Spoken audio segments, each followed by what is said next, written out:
Well, hello everybody, and welcome back to McGinn's PistachioLand in Alamogordo. Are you ready to take a tour with us? Oh yeah, let's do this.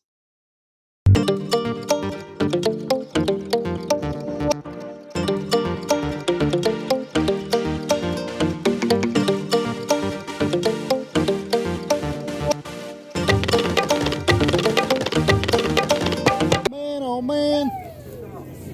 And two dogs, or three dogs, depends on how you count them. And I'll take the pink one, thank you. Where are you going to sit back here? We will sit in the back, or we'll sit backwards.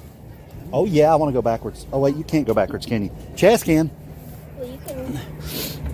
I can. There's no law saying you can. That's right.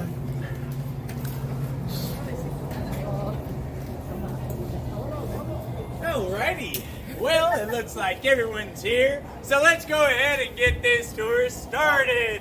So, my name is Emilio. I'll be your guys' tour guide on this very beautiful day. In case we're to lose anything like a hat, sunglasses, anything of that matter, holler at me, I'll stop the bus, get that item right back to you folks immediately. If he falls Next off, I will you have, floor it? Please keep all hands, feet, fingers, toes, everything inside the bus at all times. And please, no exiting the bus once we leave this spot right here. But other than that, folks, do we have any sort of questions before we begin today?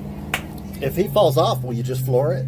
I mean, this thing only goes 7 miles an hour, so we can try. Oh, he but can't. He He'll can't. probably catch up with us. There's no way. He can't catch that, dude. Let's go ahead and get this Cherry tour can. going. Jerry can. So, in case you folks did miss it, right here to the left is going to be the world's largest pistachio. Now, it is going to be 30 feet tall, comprised of steel and concrete, painted to resemble, well, a giant pistachio, of course. Now, it was built back in 2008 to commemorate our founder, Thomas McGinn, who unfortunately passed away back in 2007, leaving the family business to his son Tim and his wife Clarissa McGinn, who now run the store today. But I would probably say the biggest question we get asked here at the store, why a giant pistachio? Well, growing up, Tim's father had actually taken him on these large road trips all across the United States to go ahead and visit these world's largest attractions. So they just grew a deep bond over that kind of thing. And when his father eventually did pass away, Tim kind of thought to himself, well, what would be the best way to commemorate the man that I remember? Then by building his own world's largest attraction. But folks, the building right here to our left is actually split up into two different sections. The first half of this building will go ahead and be the roastery. Now that is where we roast all the pistachios here at the farm. While the second half of this building will go ahead and be the winery. So the fermentation, bottling, labeling, corking, pretty much anything that has to do with wine happens behind these doors right here. But I'd like to point out one piece of machinery in specific, and that is going to be the orange one against the wall, aka the Orange Crush. Now that's going to be our newer wine press here at the farm. However, we do have to use that term, newer, rather loosely, because we bought it back in 2012, so the longer you look at it, the more you realize that paint's actually chipped. So let's get it moving right along. Right over here to the right, so we do have the vineyard. Now, the vineyard was actually planted back in 1998, having its first harvest in 2000. With this fun device on the right being the company's first employee torture device. I'm just kidding. We don't do anything like that here at the farm anymore. But in all seriousness, folks, this right here is going to be the very first wine press of the farm. Now, this wine press was active from 2000 to 2011. So, by a show of hands, who here have actually seen wine grapes in person? Yeah. We have. Amazing. Yeah. You got a little group. So a fun way we like to show people how big the wine grapes are, because unfortunately, we can't keep them out here year round. Now, if you guys take the tip of your pinky and cut that about 2/3 of the way, it's going to be the size of that to the size of a pea, with the typical bush being the size of your palm up to these outer knuckles right here. But just how did we actually use this wine press? Well, before you even begin pressing, you first want to start off by harvesting and de-stemming your grapes. Once that was done, of course, you could throw them right there into that wooden barrel. Next, on that central screw post would have just been 2 large steel plates that just interlock up top. Then 4 really strong guys who happened to get picked on the worst day would spend up to 3 to 4 hours just manually turning that press down. So within those 3 to 4 hours, we could actually produce 150 gallons of wine. Well, that's not bad, right? However, the Orange Crush, that machine I showed you guys out front, it's the exact same setup as this guy right here, except one major difference. All we have to do for the Orange Crush is sit back and press a button.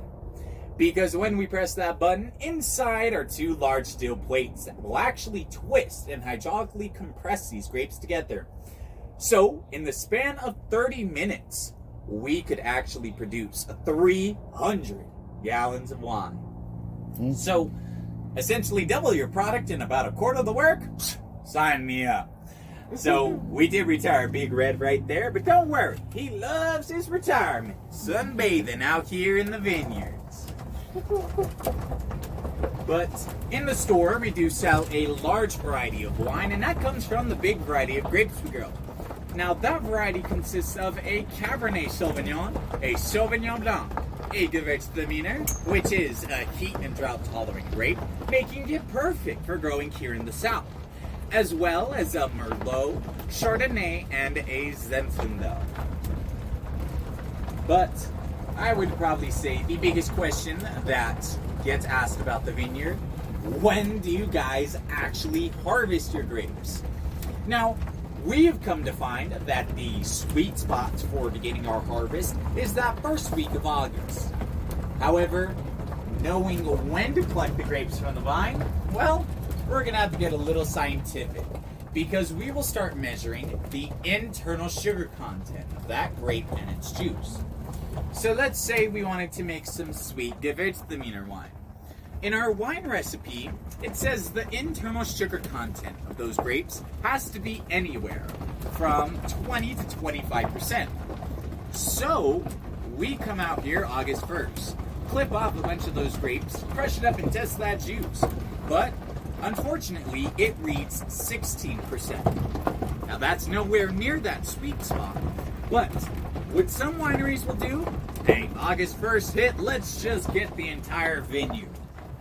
So a lot of people ask me, Emilio, what about that sugar content?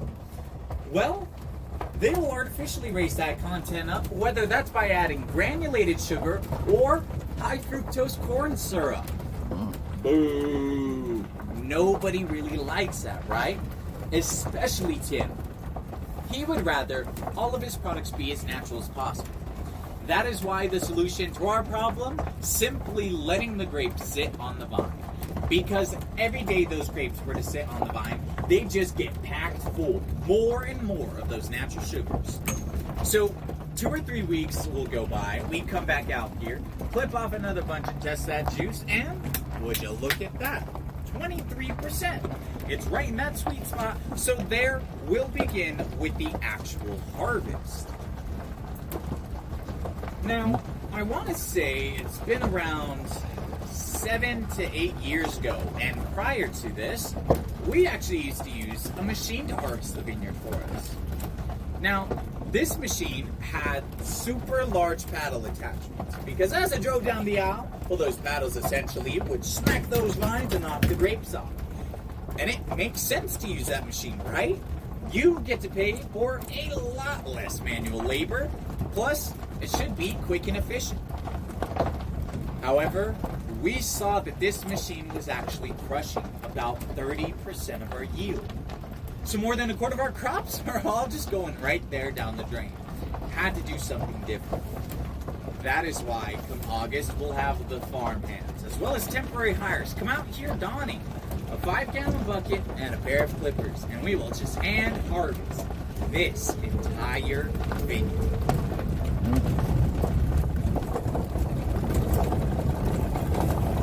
That's why you gotta do it right or not at all.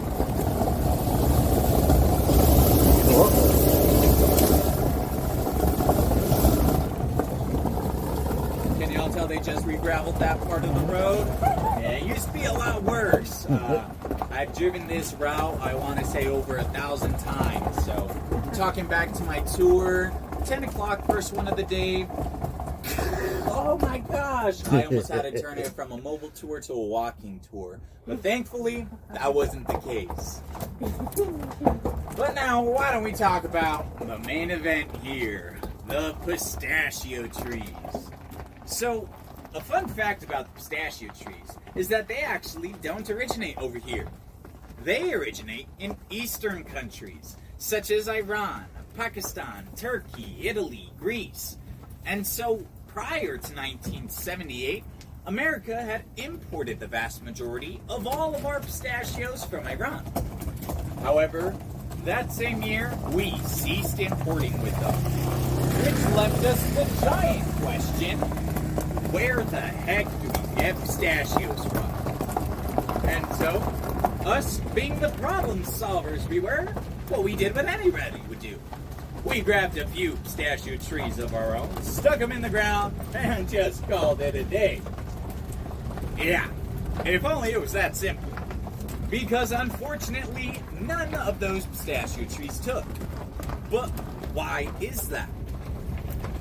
Well, over there in California at the University of Berkeley, they had sent a team of researchers out to these eastern countries to take samples of their pistachio trees, their soil, heck, even their water.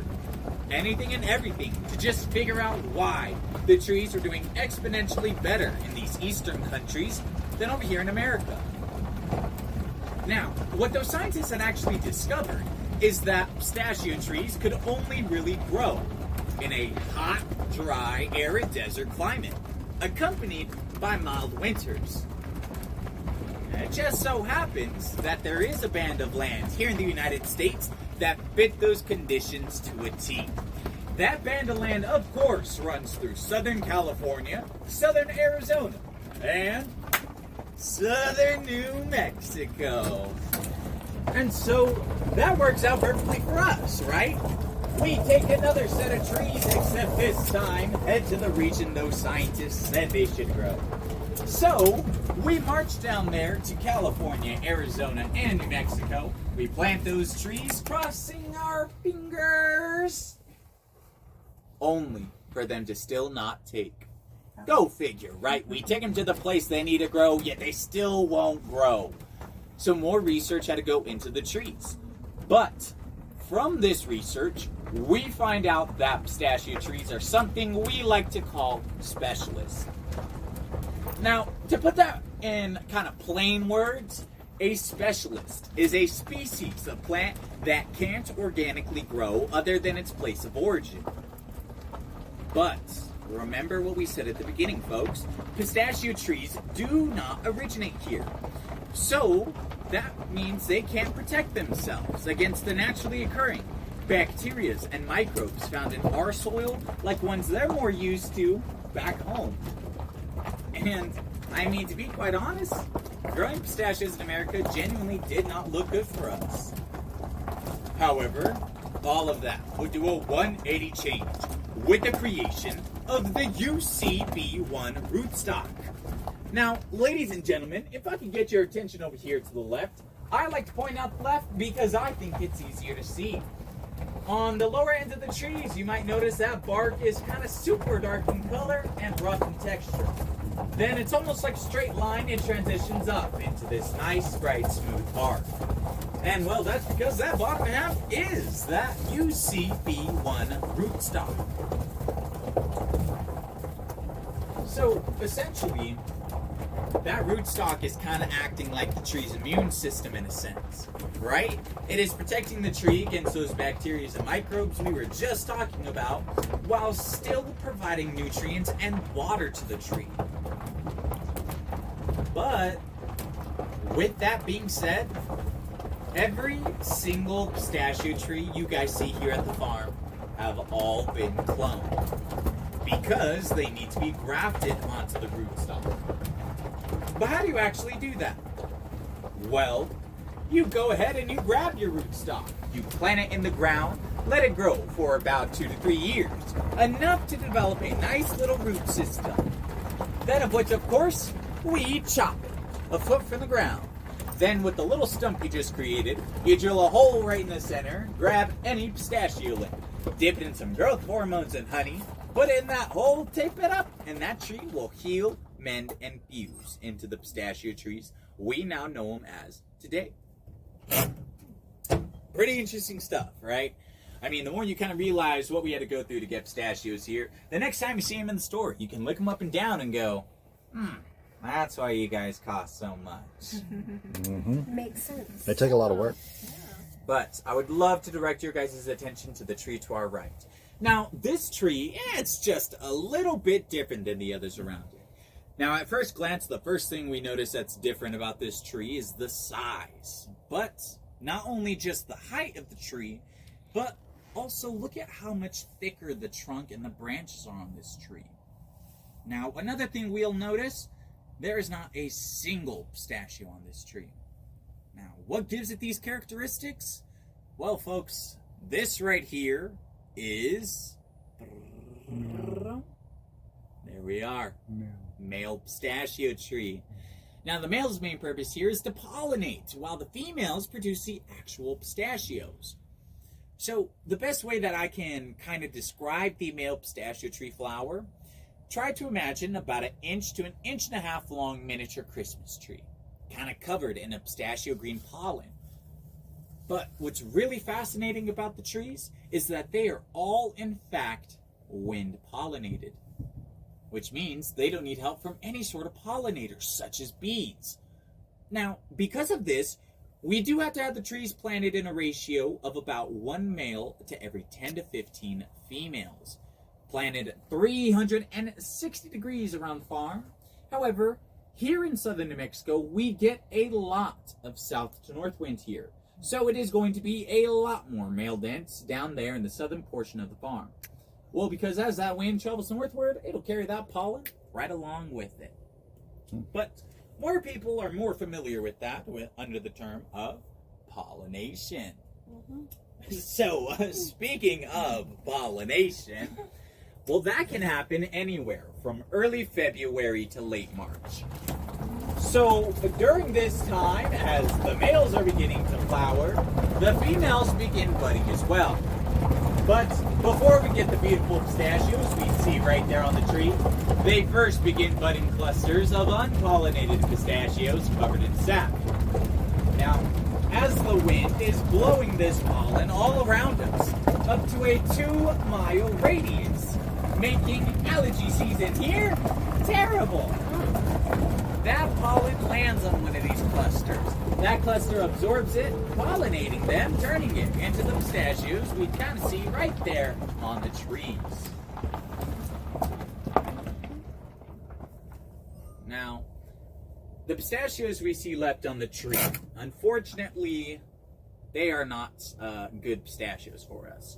Those are pistachios that are either unpollinated or, for lack of better words, kind of late bloomers. Now, they were not ready whenever we harvested the tree. However, they might have been ready about 2 or 3 weeks later. Unfortunately, we will not shake the trees more than twice a year, so we'll just let these pistachios naturally fall back to the earth, where they'll kind of decompose back into the soil, going right back into the tree, giving it a very kind of full circle moment. But with the pistachios we see on the tree, we see that they kind of have this burnt rust red color to them with this kind of brightish yellow kind of bottom patch. Now, what we're seeing is the outer skin, or the hull of the pistachio. So that hull will actually go through 3 distinct color changes to indicate to us where it's at on the developmental process. So, I mentioned they start off in their unpollinated state, right? Once they get pollinated, they take on that very first color change. That kind of burnt rust red we see at the tip, except all over the pistachio. Now, the secondary color change, the best way I can describe it, think of an unripe banana. That very greenish yellow color was still that burnt rust red tip. Now, their third and final color change to let us know that those pistachios have been pollinated and are ready to be harvested would be that third and final color change, with the kind of bright yellow base with the burnt rust red kind of hot pinkish tip to them. So, when we break the pistachio down in its simplest part, it has 3 layers. That outer skin, or the hull of the pistachio, the 2 shells that we're all more commonly familiar with, and last but certainly not least, is going to be that pistachio nut meat. Now, the nut meat roughly takes over 9 months to fully form into the pistachios we all know, love, and enjoy eating. But when should we actually expect to see the pistachios on the tree? Well, we won't get pistachios on that female tree until she reaches an age of around 8 years old. Now, at 8 years old, we should only expect around half a pound to a pound of pistachios max. That's not going to be until she reaches full maturity, of course, at the age of 25. Good. Now, at 25, we can expect a high of 60 pounds per tree to a low of 45.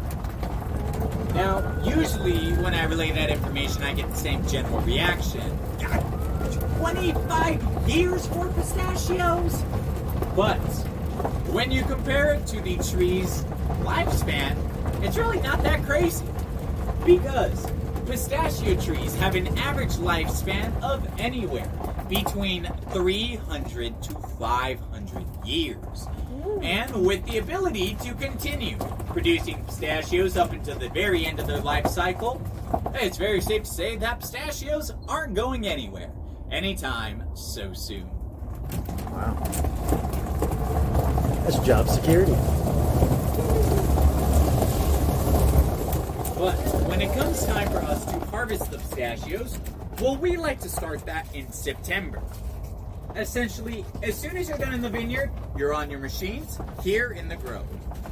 Now, we will have 2 harvesters that run tandem down the aisles with the rows of trees in the middle of them, working in unison with each other. Now, those 2 harvesters are going to be called our shaker and our catcher. And they do exactly what they're named. One will shake the tree, the other catch the pistachios. Now, with the shaker, it has 2 metal arms that extend out and firmly grasp the trunk of the tree. On both of these metal arms are 2-inch rubber pads set there to try to protect the tree and her bark as much as we can. Because we can compare the bark on a tree similar to like the skin on our arms. That's why a lot of times you kind of see duct tape around the trunks of the trees. Those pads will actually malfunction and rip giant pieces of bark off. So very, very important that those pads do work correctly. But once your shaker is locked onto that tree, our secondary machine or the catcher will slide in right underneath it, making sure no ground is actually exposed. Now, we have to have this secondary machine there because, contrary to popular belief, the pistachios do pop open on the tree. A lot of people assume it happens during roasting. I am so sorry to pop your bubble, but it does pop open right there on the tree. So if we were to harvest pistachios, like pecans for example, with pecans, you could get away with shaking the tree and just picking them up right up off the ground. But because those pistachios split open and expose that nut meat, if that same pistachio rolled around all that loose dirt, I don't think people would buy dirt-dusted pistachios. So it's all there for health and safety reasons. Extra flavor. Yeah, literally, right? But of course, once your 2 machines are actually locked, loaded, and ready to go, that female gets vigorously shaken for no more than 5 to 10 seconds max. And I mean, really, that's all the time she needs. Because in that short period of time, all of those ripe pistachios will simply rain right off onto the catcher. And on a good day with the right set of conditions, those two machines could actually run about 500 trees a day. And I mean, with approximately 12,300 trees here at the farm, I'd say we love to have those kinds of days. Wow.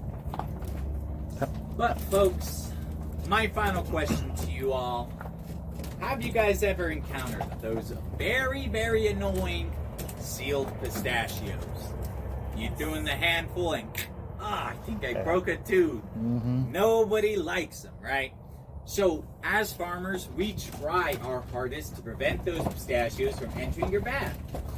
One way we like to do that is at the harvest itself. Because let's say we're harvesting this plot of trees right here. 2 weeks prior, we will flood this entire field with water. But remember, these are desert plants. They don't need that much water. In fact, too much water can stress the tree out. So, the tree is trying to expel this excess water via respiration through its leaves. However, you can only get so much water out through your leaves at a time, so where's the next closest exit? That pistachio nut. So, the tree will actually begin pumping and swelling its pistachio nut meat full of this excess water. And it will just continue to keep pumping and pumping until finally pops right there on the tree. As a matter of fact, if you guys were to come to the grove at harvest time around dawn or dusk, it legit sounds like bowls of Rice Krispies, snap, crackle, popping away. That bowl is like 2 feet away from you guys. All out there. It's amazing. But unfortunately, ladies and gentlemen, that looks like that's the end of our tour today. Uh-oh, somebody's unlucky. Oh my God. So many of them. We saw those all day long, and they're always in 2s or 3s. Yup. And we would see it. Oh yeah, we got 4. Yeah. Dang. They're Oh, probably yeah. they're searching. Somebody's taking a ride tonight. For the red soil, does the red soil has a lot of iron? Is that a special soil? So that. The red soil has iron for the So potassium? it's not really iron, it's just a lot of clay. Oh, So okay. it's very clay and sandy like. So it's actually very hard to grow things out here because that soil is very easy to like compact and there's not that much nutrients in it. So actually what we have been doing, we've actually been creating our own recycled organic compost. We use whenever we press the grapes, we take all the skins, the seeds, we'll take the pistachio shells, we'll take prunings from the trees and from the vineyard. We'll get all this organic material, chop it up, let it kind of decompose a little bit, and we actually started using that out there in the vineyard to try and promote some more growth. Grape, the soil is not red, but on the pistachios trees, the soil is red. Yes. So it's different. Yes, tree sir. and a different nutrition. Yes, sir. How old is So, let's see. Do you remember that back road we took and we stopped at and looked at that male tree? So on that road and to the right of that was the original Parking for 40 nuts acres. only. So All the original fire 40 alarms acres will be was cracked. planted from 1979 to 1981. So that roughly puts the majority of those trees at that south end of the farm at around 43 to 46 years old. Now, the middle gals that kind of where we talked about the harvesting and the harvesters over there, I like to call them the middle gals. They are roughly around 33 to around 35 years old. While the girls at the north end of the farm are actually going to be the youngest at 25 to 28 years old. So thankfully everyone on the farm is actually fully matured, so they're pushing everything out 100%. I'll be damned. Do any of the trees ever die with like winter frost or anything? Not really, because it doesn't really get that cold around here. Now, if it actually gets down to like where we get snow and it kind of prolongs the stay, then there, yeah, we'll kind of Do you see like some cover them or trees. something? Yeah, we actually have burlaps that will actually go out there and kind of wrap the trees. It's kind of a hassle, but I mean, those are kind of like dire, extreme, like it's getting too bad out there, and that's when we'll go through and kind of wrap the trees in that I'm from burlap. Texas, so everything dies in my yard. Yup. Super hot or super cold. It always That's where we're dies. from Yeah. too. You're from Texas? Yeah, Yeah. yeah. My lawn was like brown for the longest time. Yeah. Her dad works at an orange juice plant. Oh, yeah. So they actually spray a fertilized hot water mixture on theirs, and they will run this hot water day and night whenever it gets trees. cold enough on the orange trees. And he said they'll just have thousands and thousands and thousands of gallons going out day and night to keep them from freezing. Yeah. Insane that, Yeah. like, I mean, but at the same time, you know, that's the reality of it. Is like you have to do something like that to keep that alive. Yeah, if you lose it, you have nothing. So if you don't go out and burlap wrap them bad boys, then Exactly, and it's worse here nothing. because I mean, you're looking at 8 years before you even see any sign of pistachio, let alone 25 years minimum to even get to where that tree was already producing. So losing a tree is very, very important to us. it's your livelihood. Yeah. Homicide is in August. September. So Yes. you soon see about So I wonder if somebody's going to take Yeah, that so ride I would say tonight. Look at honestly, the that. best month if you guys Well, they're ever taking want to try and pictures come of the back front and of the take a tour, vehicles. July or Something August. happened. Oh, they Because sure there, are. the grapes Yeah. are actually in season as well, and they will actually Oh, become like there's- almost ready. So we try the grapes, and then the pistachios. Their nut meats have formed, and there would be the time that we begin like. So kind it of looks like it swelling has something to the do with that pistachios. extended cab Ford So Ranger. that July, August, And then there's that SUV that they're taking not really pictures during of. the tour, but like maybe at that super Oh, early yeah, one, freaking that fire 10 truck, o'clock, too. maybe a little bit. Yeah. Sure. Oh, 2 fire trucks. Somebody must have had a episode Yeah, during exactly. that wreck. And then that hole will actually go ahead. Yeah, they'll just essentially drop. I'm going And to back out of that before I get something on there that so I don't want you people have to to, see. in order to sell pistachios, they do have to be Alright. roasted. But you can definitely go ahead and try it straight from the tree. A lot of people say they taste fresh straight from the tree. You know? You haven't tried it? I have, and I want to say it has to do with like the moisture content. Because like whenever we get pistachios that we're more used to, it's a moisture content of around 10 to 20%. When it's straight off the tree, you're looking more at around 80%. So It'd be there's like a an lot more unripe water pecan. in there, so it just tastes, you know, yeah, green in a sense, Yeah. a lot greener. pecans are real chewy. Exactly. So if it falls too early or if the squirrels knock it off and you try the pecan and it's that real chewy Like a and chestnut? it kind of tastes like a chestnut or kind of tastes a little bit like grass Yup. and it has that little green. That kinda- It's not good. That's what you're saying. It's bitter. Yeah, Yeah, it's bitter. Bitter's a better word. For bitter. that. Yeah, It's not bad, but yeah, it does have that kind of bitter taste. we have pecan trees in our yard, and squirrels ate every bit of it this year. But every other year we get a crop. I know, what is it? We have ground squirrels that love to run amok here, and then the ravens, those large black birds we Yeah. had all throughout there, they love to eat. Well, they'll eat the holes of the pistachio. So, I mean, but once those pistachios actually split open their shell, like when it comes time to harvest, then they'll get inside the pistachio. But mainly, they'll just eat that whole of the pistachio. But they only eat straight from the tree. They won't eat anything on the ground.